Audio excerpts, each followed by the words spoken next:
In the news tonight, Iraqi forces battled Daesh terrorists on the eastern edge of the city of Mosul, and soldiers of the elite counter-terrorism service entered the state television station in the city.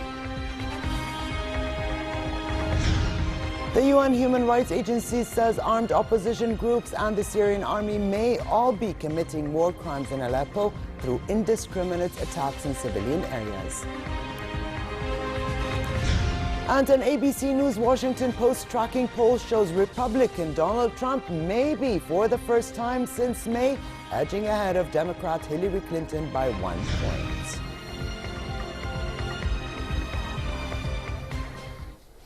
Good evening and welcome to a new edition of the news. Here are the details.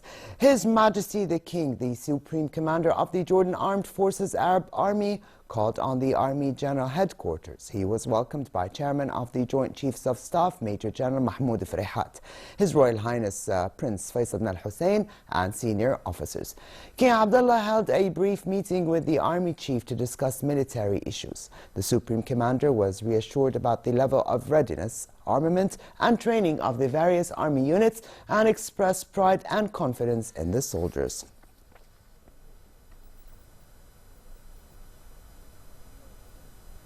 Canada's Governor-General David Johnston, accompanied by a team of senior government staff, left Amman today following a several-day visit to the kingdom as part of a regional tour.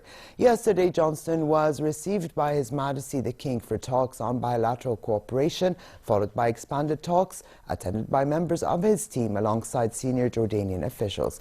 The talks focused on scopes of economic cooperation under a free trade agreement signed between the two sides in 2012.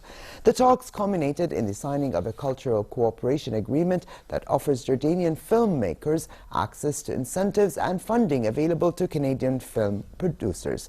Johnston was seen off upon departure by the Minister of Water and Irrigation and Head of Protocol, as well as senior civic and military officials, in addition to Canada's ambassador to Jordan. Iraqi forces battled Daesh terrorists on the eastern edge of Mosul as a two-week campaign to recapture the group's last stronghold in Iraq entered a new phase of urban warfare. Artillery and airstrikes pounded the city, still home to 1.5 million people, and residents of the eastern neighborhood of Al-Quds said the terrorists have resorted to street fighting to try to hold the army back. Soldiers of the elite counter-terrorism service also entered the state television station in Mosul, the first capture of an important building in the city since the start of the offensive. Here's more. It's being called a major victory against Islamic State in war-torn Iraq. The Iraqi Counterterrorism Service claims control of the state television station in Mosul on Tuesday. Lieutenant General Talib Shaghadi declares it a major advance. Our troops entered the Mosul TV station. The Mosul TV station is very significant. It means the city of Mosul, and this is good news for the people of Mosul. It shows that the real operation to liberate Mosul has begun. Iraqi security forces and Kurdish Peshmerga fighters started the Mosul offensive October 17th, aided by U.S. air and ground support. There is nothing easy about efforts to recapture Mosul. It's still home to 1.5 million residents, and it's shaping up to be one of the toughest battles in more than a decade of turmoil. In a statement late yesterday, Iraqi Prime Minister Haider al-Abadi said the Iraqi forces have been working on closing off all escape routes for thousands of Daesh terrorists inside Mosul, making sure they would have no escape. Abadi was speaking during a stop at Qayyara military airbase south of Mosul. We are trying to close off all escape for Daesh, and God willing, we will chop off the snake's head. I tell all the people of Nineveh and the people of Mosul in particular that those heroes, members of the Iraqi forces, will chop off Daesh's head. We will enclose them. They will have no escape. They either die or surrender. The UN Human Rights Agency says that armed opposition groups as well as government forces and their allies may all be committing war crimes in Aleppo through indiscriminate attacks in civilian areas. Last week, armed groups launched an offensive against government-held Western Aleppo more than a month into an operation by the army to retake the city's rebel-held eastern districts. The UN estimates that 275,000 civilians are trapped and 8,000 rebel fighters hold up in the eastern part of the city. On Friday, Syrian rebels, including other armed groups, launched a counter-attack on the Syrian army, aiming at breaking a week-long siege on eastern Aleppo. Over the weekend, the UN documented the deaths of more than 30 civilians, including at least 10 children in western Aleppo, but were unable to attribute the attacks to specific groups.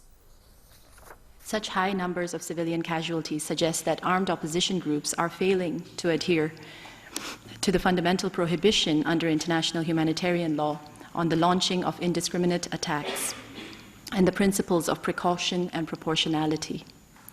The reported use of ground-based missiles, along with the use of armored vehicles loaded with explosives, used in an area containing more than 1 million civilian inhabitants, is completely unacceptable and may constitute a war crime. Russian Defense Minister Sergei Shoigu said a Western failure to rein in Daesh terrorists in Syria has indefinitely delayed the resumption of peace talks. Shoigu said rebels backed by Western governments have been attacking civilians in Aleppo despite a pause in Russian and Syrian air attacks, adding that they have squandered a chance for peace. Shoigu said he was also surprised that some European governments refused to allow Russian Navy vessels bound for Syria to dock in their Mediterranean ports to refuel or take on supplies. But he said those refusals had not affected the naval mission or interfered with supplies reaching the Russian military operation in Syria. It is time for our Western colleagues to determine who they are fighting against, terrorists or Russia. Every day in Aleppo, the militants kill dozens of civilians for attempts to approach humanitarian corridors. Is this an opposition with which we can achieve agreements? In order to destroy terrorists in Syria, it is necessary to act together and not put a spanner in the works of partners, because the rebels exploit that in their own interests. Meanwhile, heavy fighting continued between the Syrian army and rebel forces in western Aleppo. Video released by the army showed tanks and heavy artillery being fired at opposition fighters.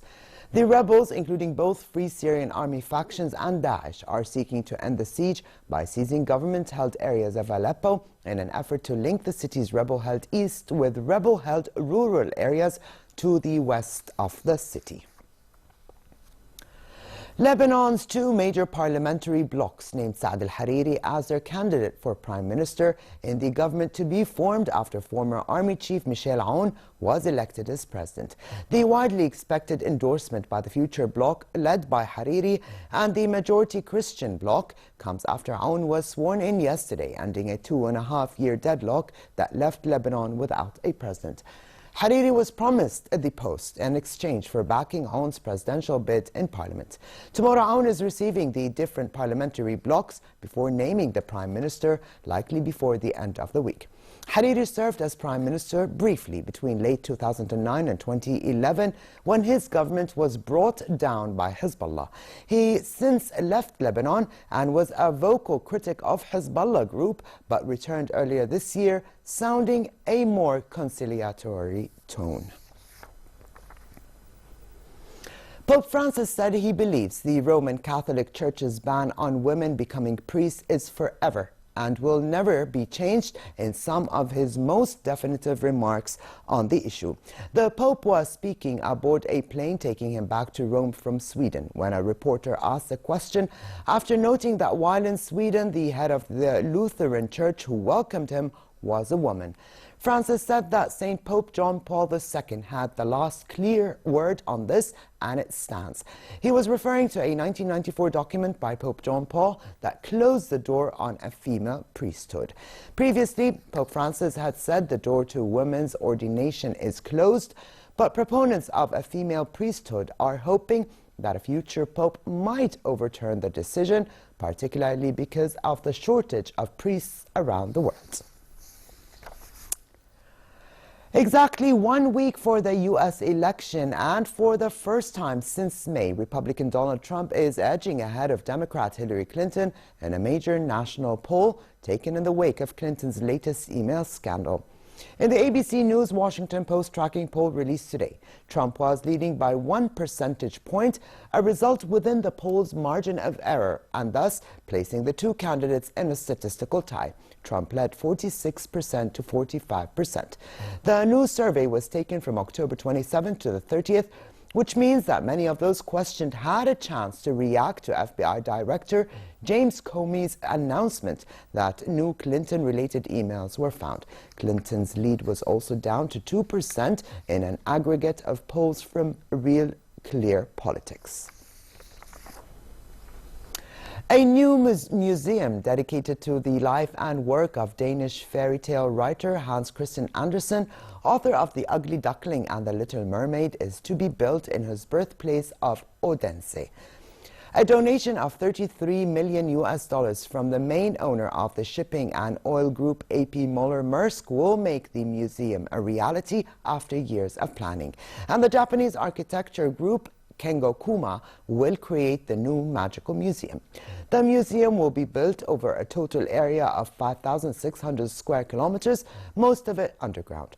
Although the author's childhood home, Odense, already serves as the Hans Christian Andersen Museum, the new project will focus more on the author's famous fairy tales. Andersen's fairy tales have been translated into 160 languages.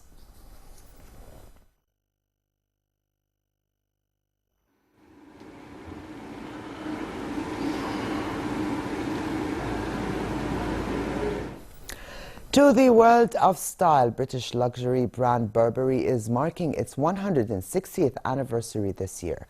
Burberry is marking the occasion with a short movie shot in the form of a cinematic trailer about its founder. The Tale of Thomas Burberry is a 3-minute film which turns to fiction to tell the founder's story. The film, which kicks off Burberry's Christmas campaign, recalls Burberry's invention of weatherproof fabric gabardine as well as dressing the military. The brand is best known for its trench coats and checkboots. Miss Dawson. Your father can imagine a whole world in his head.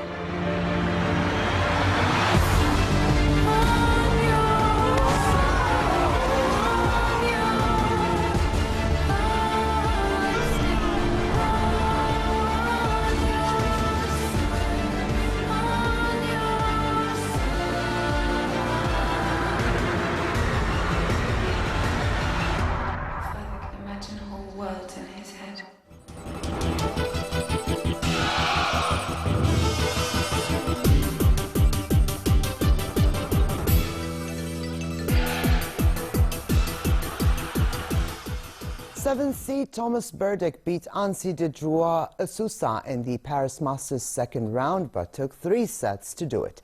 2005 Paris champion Berdych of the Czech Republic has qualified for the Tour finals on 6 straight occasions, but this year must reach the Masters semi-finals for any chance of competing in London in December. He came out the winner against Sousa of Portugal, winning 6-3, 3-6, 7-5.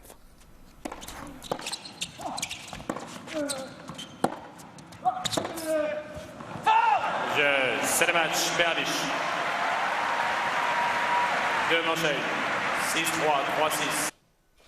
Inter Milan announced today that it had sacked coach Frank de Boer, who was in charge of the Serie A side for less than 3 months.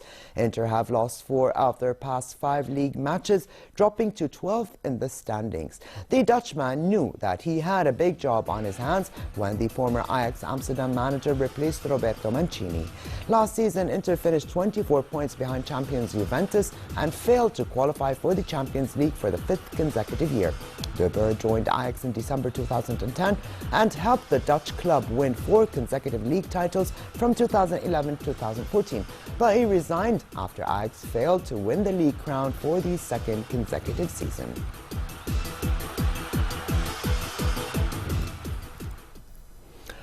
And finally, relatively cold weather with partly cloudy skies prevails for the rest of tonight, with a chance for light rain in the northern and central regions. Similar conditions prevail tomorrow, with a continued chance for light showers in the morning hours over the northern parts of the kingdom. Winds will be northwesterly moderate to brisk, raising dust in the southern and eastern regions. The Gulf of Aqaba should expect moderate conditions with northerly moderate to brisk winds and slightly high seas. Here now is a look at temperatures forecast for tonight and tomorrow.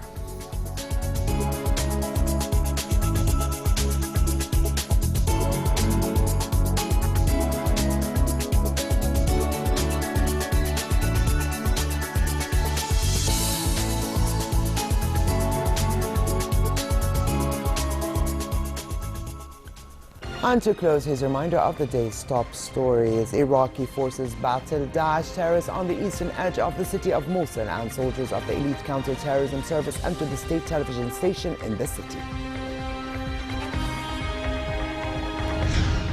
The UN Human Rights Agency says armed opposition groups and the Syrian army may all be committing war crimes in Aleppo through indiscriminate attacks in civilian areas. And an ABC News Washington Post tracking poll shows Republican Donald Trump may be, for the first time since May, edging ahead of Democrat Hillary Clinton by 1 point. And with this, we come to the end of this edition of the news. I'm Alia Tuqan. Thank you for joining us. Have a good night, and I'll see you tomorrow.